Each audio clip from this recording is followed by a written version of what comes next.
Elkartea sortu genuenean, lehenbiziko egunean eseri ginen elkarrekin eta esan genuen zer egin dezakegu guk elkarte bezala, da gure helburuak betetzen dituen proiektuak edo nola burutu ditzazkegu.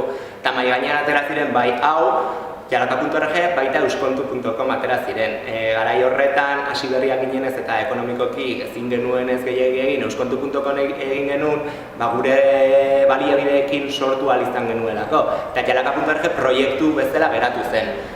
Aurrerago diru laguntzak iritsi ziren eta Jalaka.org aurrera ateratzeko, ekin diogu horri eta oraintxe bertan bi proiektu horiek ditugu horregatik, baina egia esan sortu, Jalaka.org sortu zenetikan, pentsatu genuen webguneak edo internet bidez sortu behar zirela proiektuak gure helburuak aurrera ateratzeko. Webguneta sartzen garean normalean kultura bilatzen dugunean, ikusten dugu bai euskara bai gaztelera pixka nahastuta, eta guk ikusi guk bilatu nahi genuen, bilatzaile bat eduki nahi genuen edo euskeraz soilik kultura bilatzen zena. Kultura bakarrik kultureiak gaizki baldin badago, imaginatu euskal kultura nola dagoen, orduan guk hori bultzatu nahi dugu. Berez, printzipioz, hasiera batean pentsatu genuen 7 lurraldeak nahi genitula, azkenan 7etan euskeraz bizi ahal izateko aukerak bilatu nahi ditugulako eta badaudelako berez, Nafarroan egiten dira ekitaldiak euskeraz eta iparraldean ere, gutxiago, egia da ere, baina horregatik, ez genuen baztertu nahi, ez genuen bakarrik egin nahi 3 probintzia nagusienetan edo euskaldunetan.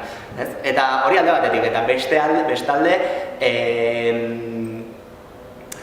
zaila egin zaigu, zaila egiten ari zaigu iparraldean eta Nafarroan ekitaldiak euskeraz bilatzea egia da zergatik, webgune ofizialetan eta webguneetan normalean ez dagoelako informazio hori, orduan batez ere jo behar dugu aretoetan bilatzea, eta iparraldean batez ere oso zaila egiten zaigu, Nafarroan badago zerbait, baina hori da gure lan azken finean, hori da bereizten gaituena edo, eta horregatik lan egingo dugu. Normalean egia da, guk aurrera eramaten ditugun proiektu guztietan elkarlanak ditugula eta hori eskertzekoa da, ze askotan gu horretxo horretan jaio gara, ez gara inor eta ikusten dugu laguntza pilo bat eduki ditugula. Nola? Askotan gure proiektua beste batzuei erakusterakoan, nahiz eta horretik jaio berria edo jaio gabe dagoen erakuste hutsarekin interesa sortzen zaie askoei.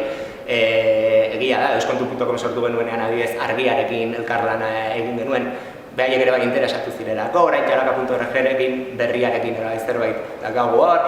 Azkenean da, beraien interesa guk jungeralako orkestea eta beraien interesa sortu delako, eta azkenean guk ez dugu beraien dirua bilatzen, baizik eta beraien laguntza, orduan laguntza horretatik sortzen dira horako gauza politiak, eta egia da, gaur egun elkartu barberala denak, gure helburua berdina denean, euskera denean eta kultura sustatzea denean elkartu barbera. Eta horrek parte hartu dezake bai agendan, baita bideoetan iruzkitzen, baita partekatzen noski eta edozein iritzi emanez, baita gurekin harremanetan jarrita eta erreportaje bat iradokitzen edo edozein gauza iradokitzen azken finean, noski parte hartzea, denon artean maitatu behar dugula gure kultura bai gure hizkuntza eta horretarako plataforma bat dela. Eta baita ere aipatu nahiko nuke, blogetan badugula blog bat irekia dena dela eta hori da Euskal Herriko jendeantzat, kanpora dijoan Euskal Herriko jende horrentzat, gaur egun geroz eta gehiago diren horiek, eukitezaten konexio bat Euskal Herriarekin edo, eta bertan idatzi dezakete nola bizi duten